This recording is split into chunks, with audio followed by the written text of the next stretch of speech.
Ever since we got the first batch of Game Boy Advance games on the Switch, we've been waiting to see what would come next.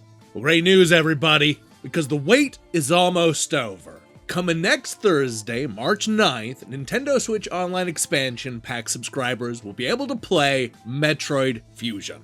Yeah, that's exciting news. But the question remains, is Metroid Fusion worth playing? To answer that question, I decided to flip through the pages of Electronic Gaming Monthly, GMR, Nintendo Power, and more classic magazines to see what the critics said back when the game first came out. So get your screw attack ready, because this is another highly infectious episode of Nintendo Switch Online Review Crew.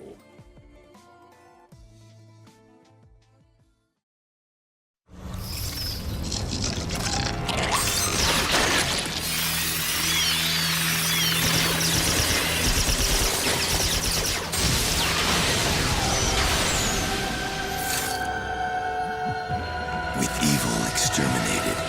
First you grow strong, then you grow scared.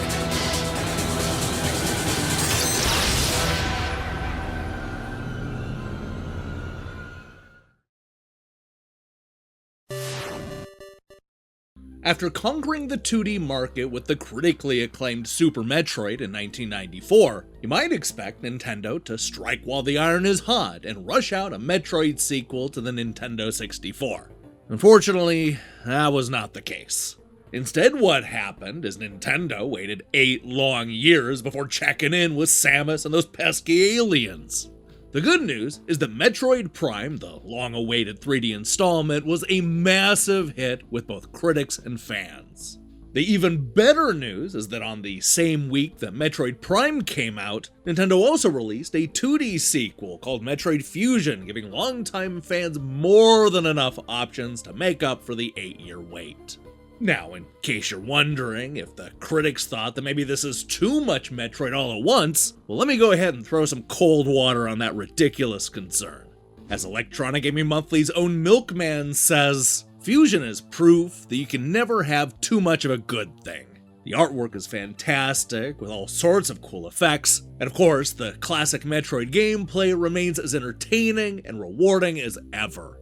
Yes, the ability to link up with Metroid Prime to unlock extra bonuses is cool, but after waiting for so many years for a new 2D Metroid game, I wish the main quest could have lasted longer.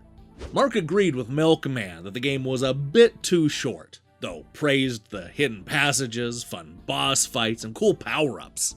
This game almost got me killed! Rather than stop playing Fusion while standing on the bus to work, I risked keeping both hands on my Game Boy Advance, almost flying out of the front windshield at a sudden stop. That's how bad you'll want to continue this game once you start.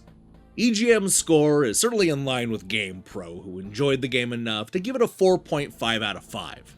Over at GMR, Andrew Pfister also liked Metroid Fusion, but highlighted one of the big changes to the game.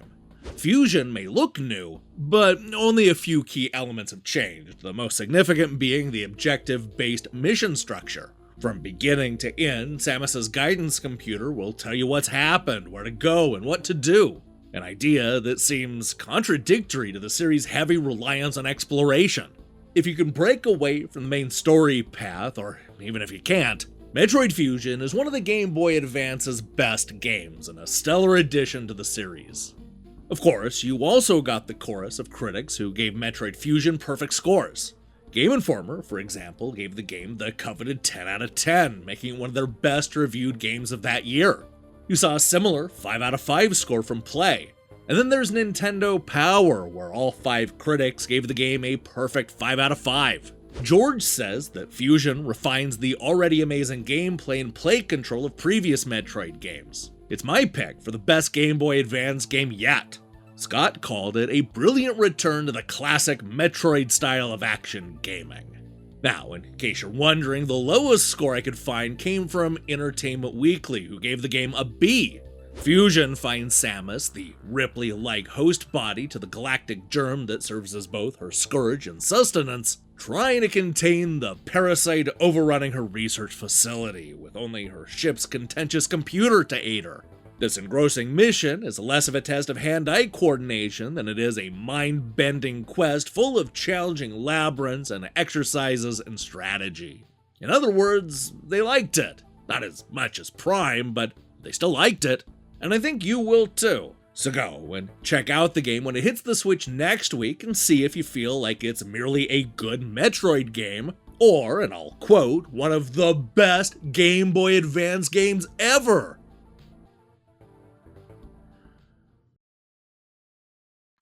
Game Boy Advance 惑星 SR388 悲劇はそこで起こった。未知の生物 X によって体を蝕まれたサムス。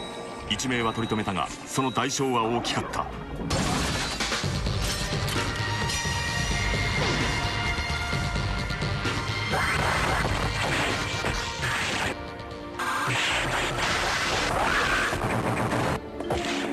ゲームボーイアドバンスメトロイドフュージョン。Hey, thanks for watching me break down these classic reviews.